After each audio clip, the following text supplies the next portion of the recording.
Ha, I'm so amused by you rap singers. Them man so tough with Snapchat, Twitter fingers. Creep up on you and make them kiss the curb. Them dope with the shit, little bitch, I pull up and purge.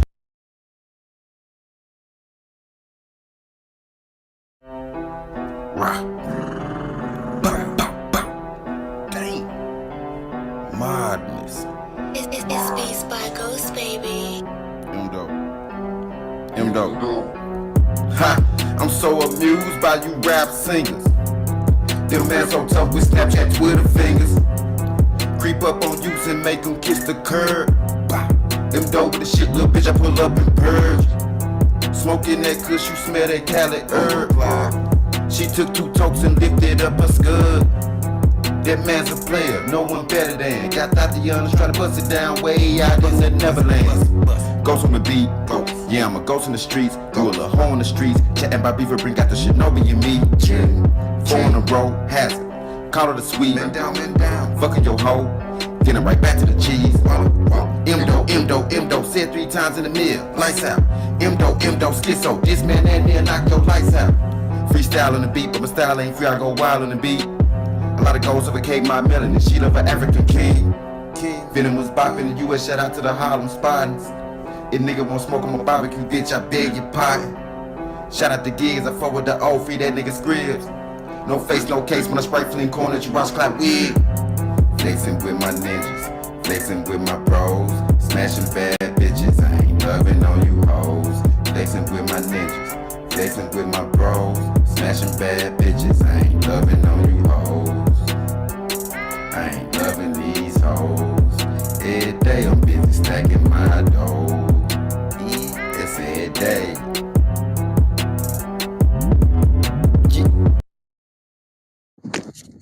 Nacha!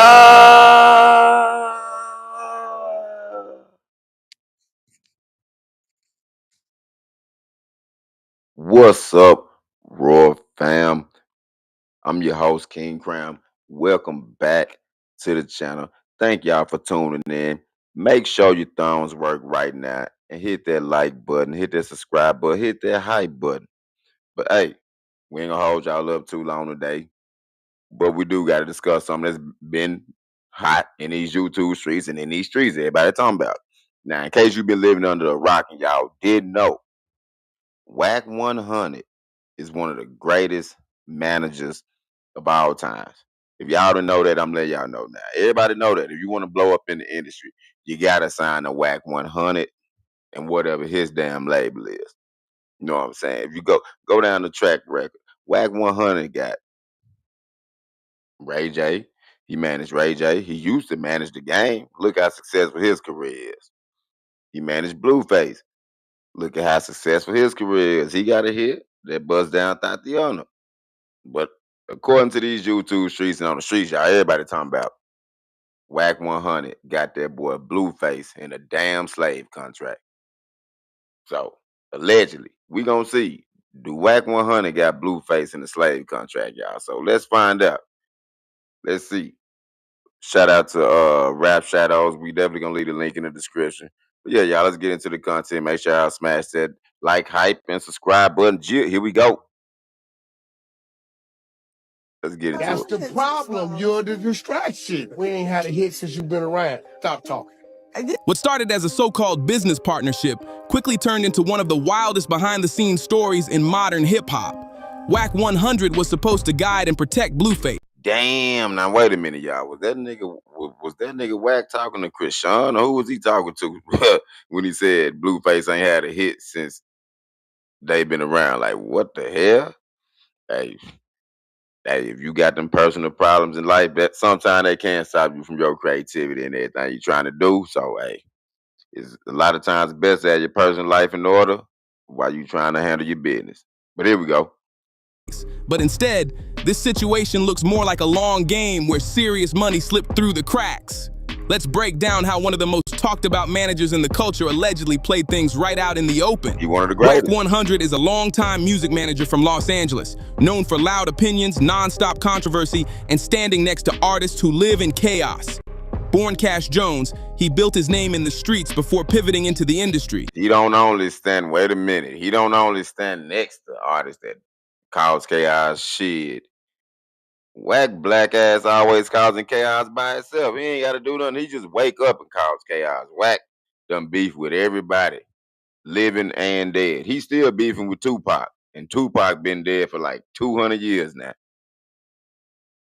Later managing artists like The Game and Ray J. But out of all his moves, his connection to Blueface might be the most profitable and the most side-eye worthy situation of them all.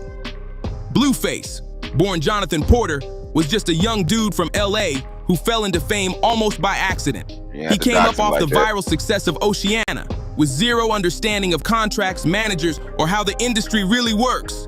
He wasn't polished, wasn't trained, and definitely wasn't protected. Just a street-smart artist making noise and figuring things out as he went. That lack of structure made him an easy setup for someone seasoned like Wack 100. I can honestly remember when I first heard of Blueface and seen Blueface going viral all on the internet and everything. I never see Wack 100. I would always see Blueface. He'll be going viral. He'll be out in the streets and going to certain high schools and stuff. That nigga used to be on the top of cars performing. He was lit then, but I ain't never see Wack 100 then. So that's why once I did see him sign with Wack, I'm like, wait a minute. He must know something about Wack that don't none of us know. Wack finna make that boy a quadrillionaire. I always knew Blueface was pretty stupid. I'll tell you why. Blueface is signed to Wack 100 and managed by Wack 100. Let me tell you how this works. When you sign to a label, they take at least half already. Then you're getting managed by the guy who owns the label. So of your 50% that you're getting, or less than 50%, he's still taking at least 20% of that too. You've got a fresh viral artist, no legal team, no management, no real guidance, and money moving fast with no blueprint. According to Blueface himself, that's exactly when Wack slid in heavy, pressing meetings and pushing influence like he already owned the situation. See? The connection started after Wack 100. I be most of the time. See, that's what a lot of us artists and a lot of us that be grinding and building stuff don't be knowing. Won't nobody see your vision. Won't nobody really want to invest in you or even support you until they see you hot. Then that's when they want to slide in and be like, hey, let me cut a deal with you. I can put you on with this. Do you know a lot of people do be snakes? His daughter heard Oceana and put him onto the track. Not long after, Wack popped into Blueface's DMs trying to line up sit down. Blueface wasn't feeling it at first though. A Google search showed nothing but drama, arguments, and messy headlines, which made him keep his guard all the way up. Blueface even admitted that Wack's past name and reputation made things awkward, especially given their different street affiliations. Still, Wack didn't back off. Constant calls, non-stop messages, pushing hard for a meeting at his house like time was running out. Wait a minute. Now, I ain't never know that. So you mean to tell me Wack 100 was stalking that brother and basically begging Blueface to sign to him? Damn. Yeah, he was making sure he was taking advantage. He definitely took advantage of that boy. At that point, Blueface was doing everything solo, booking shows, shooting videos, handling business himself, while labels like Atlantic Records and Empire Records were circling but clearly didn't understand his background. One moment at a park in his neighborhood, though, changed everything, because Wack called again, sent a car, and this time, Blueface got in. When Blueface finally pulled up to Wack 100's mansion, the flex worked instantly. The house, the lifestyle, the energy, it all screamed success. See. So Blueface, you done let Wack 100 love bomb you into a damn contract. Come on, man. That's one of the easiest ways that people manipulate you. When they first meet you or something like that, they just shower you with gifts and just shower you with gifts. You don't know the whole time, they stabbing your ass in the back. Blueface later explained that when you see someone who really got it, it hits different. And that visual alone made him believe Wack could take him to that next level. And that's exactly the setup Wack wanted. The mansion wasn't just a home, it was a sales pitch. Everything about the moment was designed to impress, overwhelm, and lower Blueface's guard before any real business talk even started. Here's where things take a sharp turn. Wack already had the contract printed and ready before Blueface even arrived. No long conversation, no breakdown of terms. Wait a minute. Hold on. He already had the contract printed up. When you came to his mansion, you ain't got no lawyer. He ain't got no lawyer there. Nothing. Like, wait a minute. That ain't no good. Yeah, that ain't no good situation to be in. If you sign something like that in in them circumstances, you probably gonna end up in a 360 deal times 20. Excuse me, some old made up shit. No proper explanation, just papers Got waiting him. to be signed. That alone raises eyebrows because major deals aren't supposed to move like surprise pop quizzes. The most uncomfortable moment came next. Blueface looked at Wack's wife and asked her straight up if she'd advise her own son to sign that same contract. She said yes. That response hit Blueface hard because he trusted. Bruh. Now Blueface. I'm assuming you did graduate high school. You gotta be smarter than that. Come on now. You can't ask the nigga that's presenting you the contract wife if she think this is what she want her son to sign that contract. Come on now. No, she gonna be biased. She gonna tell you, hell yeah, sign it. She trying to get us some money. And I'm pretty sure if it was Wack wife, that was his wife that's done left him. While he with R&B running around now. That's the wife that when she swindled you, Blueface, she was telling you to go and sign the contract. So that way when she leave Wack, that's more money for her. See, look at how that shit work. Well, you got duped all the way around. That a mother wouldn't point him towards something harmful. Based on that Damn. answer alone, Blueface signed on the spot. No lawyer, no review, no Come understanding of on. what the paperwork really locked him into. He trusted the room, trusted the moment, and trusted people who clearly knew way more What? than he did. Later on, the real details started coming out. The deal wasn't just management. It was a management deal Okay, what and was a it? record deal Management combined. and record deal. That What? meant Wack was collecting money twice from the same income streams. First, Wait a minute, 50% straight off the top from music earnings, then another 20% as management from what was left. That's a massive. So Wack 100 allegedly got that boy in a double slave contract. Damn. No wonder Blueface is trying to fight anybody out of nowhere. He done lost money to Soldier Boy baby mama and Soldier Boy. So yeah, damn. That boy out here today. That's how it be. I ain't gonna lie, y'all. If you notice everybody that do align with Wack, sooner or later they end up effed up in the game somehow. It's crazy. Cut. DJ It's crazy. Academics broke it down publicly and called it exactly what it looked like: double dipping. In most situations, Look, an act artist on it. never signs both deals Act with the on it. same person because it creates a clear conflict of interest. Normally, managers take around 15 to 20% and record deals split profits evenly after expenses. But this setup gave Wack the advantage from every angle, while Blueface took the hit long term. And this wasn't a short run either. These deals stretch across years and multiple albums, meaning that Cut didn't stop, it kept flowing. Fast forward to now, and the outcome speaks loud. Blueface came home from jail with little to show financially, despite platinum records and massive visibility. Even his restaurant venture hasn't been moving the way people expected, making the whole situation feel even heavier. When you're Yeah, I can honestly say when I seen Blueface trying to stream like all us, as Dr. Umar would call us, struggle streamers, I knew I was like, wait a minute, why Blueface ain't dropped a hit record or something to make some money? Like, nigga, ain't you a rapper? That's another thing I wanted to say. All you rappers, y'all like to do everything besides rap these days. Y'all like to go viral on the internet. You know what I'm saying? Had domestic DV stuff going on with your baby mamas and all that. But I don't never see you rappers these days actually rapping, in freestyle sessions or something. Actually in the studio, falling asleep in the studio, putting in that time and that work, that brain power to make a hit. Now it's just all y'all do is have reality shows like Blueface Bad Girls Club and all that dumb shit. Just ridiculous. only keeping around 30% of what you earn, it's almost impossible to build anything solid for the future. Investments stall, businesses struggle, and long-term plans fall apart fast. Most of Blueface's money has reportedly been funneling straight to Wack 100, and now there's talk that Now we all know allegedly all the Blueface money been going to Wack 100. Look how big that nigga belly is. Wack 100 and 600 always going to steak houses together. Big ass. Always out eating. He just out eating up all the Blueface money. Yeah, me and the Queen R&B.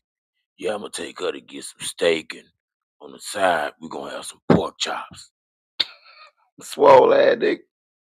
May even have to let go of his house. That alone shows how damaging these kinds of deals can be to an artist's financial future. While Wack continues living large, posting luxury and flashing success online, the artist who actually made the music is stuck scrambling. What makes it even crazier is that Blueface is still locked into the agreement. These contracts are built to trap artists, making exits nearly impossible unless they're ready to burn serious cash on penalties and legal fights. And let's not forget how young Blueface was when all this went down. He was barely in his early 20s, fresh off the streets, with no real business education and no protection around him. That gap in experience created the perfect setup for someone seasoned to structure a deal that leaned heavily in their own favor. Just from that one huge ass tattoo Blueface got on his face, we all can look and tell, like, my boy ain't too bright. I don't take him as a person that's too bright that know how to read contracts and negotiate and nothing like that. So, and then when he got out, he got all them, he got baseball logos tatted on his face, banks and everything tatted on his face now, fresh out of the damn pen. So I'm like, yeah, that boy hella slow. This situation goes way beyond one artist. It highlights a bigger pattern in the industry where older, experienced players press young talent into bad deals using flashy lifestyles, urgency, and psychological tactics. Looking back, the warning signs were everywhere. Contracts ready before talks, stacked deals, and no room for legal review. One of the most calculated moves was using family influence to make the deal feel safe and trustworthy. That's not guidance. That's pressure, wrapped in comfort. Sure, Wack may argue he helped elevate Blueface's career, but taking roughly 70% of someone's earnings crosses every reasonable line. Damn, that's what I was gonna say. So he got him in 2 slave deals. And in the total combined out of 100% of Blueface money, 70% of it is allegedly going to Wack. Boy, that's pitiful. If I Blueface, I'd be cussing his ass out. He'll find out. That's who I'd be in the boxing match with. If I was Blueface, it'll be Wack 100. He's taking 70% of my money. I'ma eat. No wonder Blueface was hella skinny before he went to jail. Cause Wack taking all his damn money, he couldn't buy nothing to eat. That's why he opened a restaurant. You got to keep something to eat. The restaurant done failed. The only time he had something to eat was when he went to jail. That's why this boy done came out of jail. Okay. See, Wack 100, man, you wrong for being the greatest manager that we done seen besides Rainwater. Damn. When one person controls the money, the moves, and the direction, that's not partnership, that's control. And when control runs that deep, the artist is the one left paying the price. That's millions of dollars over time that should have stayed in the artist's own pocket. Yeah, that's always if there's one lesson that hits harder than anything else here, it's this. Never sign anything without a lawyer checking it first. It doesn't matter how cool the person seems, how rich they look, or how sweet the offer sounds. Independent legal advice is non-negotiable. A lot of industry vets love to present themselves as mentors or big brother figures to young artists. But real mentorship doesn't come with a 70% cut attached. The mansion, the lifestyle, the flex, all of it created an illusion that made Blueface believe he could reach the same level just by signing on the dotted line. What Blueface didn't see at the time was how that wealth was built. Wack 100's money didn't come from one success story. It came from stacking massive percentages from multiple artists over the years. And that's what I'm saying. That's what I was sitting there trying to say at the beginning. Look at all the Wack artists he has signed. He done had Ray J. Ray J still his artist. Had the Game for the longest. Now he got Blueface. So basically, he living off of Ray J money and Blueface money right now and Game money. That's basically what Wack living off of. Because while he said he talk about incredible diapers, I ain't seen a pack of incredible diapers ever in my damn life. So Wack, I think you. Well, I know you definitely is bullshitting. with them damn incredible diapers. You and Nick Cannon. I ain't seen no incredible diapers in Walmart, Costco, nowhere. So need to cut out the bap, cuz. Cut out the bap, cuz. Damage from deals like this goes way beyond. When artists can't keep their earnings, they can't. It keeps them stuck in the same cycle. Any solid entertainment lawyer would have spotted red flags instantly. Combining management and record deals, extreme percentages, no cooling off period, all of that would have been renegotiated or shut down completely.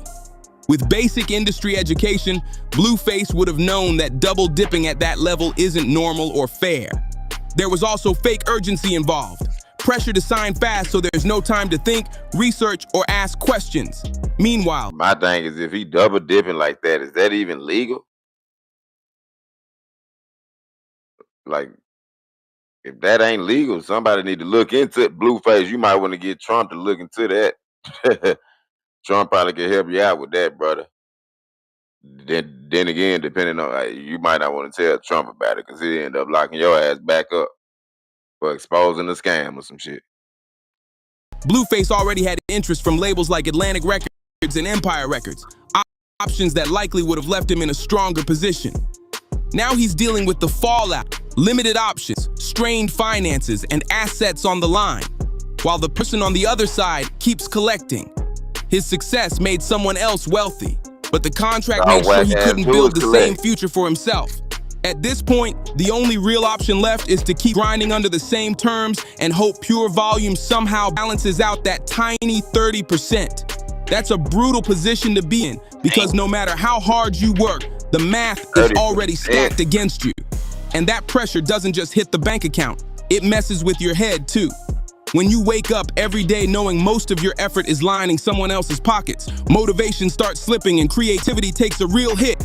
That mental weight adds up fast. Instead of focusing on growth, artistry, and long-term vision, the artist is stuck thinking about survival. Every song, every appearance, every move feels less rewarding when the payoff barely reaches you.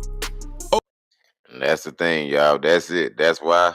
That's the moral of the story, y'all. It makes sense, y'all, why we see Blueface out here doing, shoot, he doing damn near, he doing anything he can for money at this point. And I was definitely wondering, I was like, why is Blueface he trying to fight in Elite Chop? He trying to fight anybody. He doing anything, he going on anybody's stream. But I'm steady like, nigga, you a rapper. Why you ain't rapping and making you some damn money? But y'all rappers don't like to do that these days. So I guess he's just like, forget rapping. I can just stream and do my reality TV. As long as I'm giving Wack his 70%, I'm good. But y'all, thank y'all for tuning in.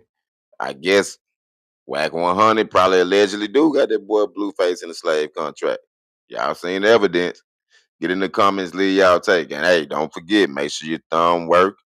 Press that like, hype, and subscribe button. Stay safe and dangerous out this bitch.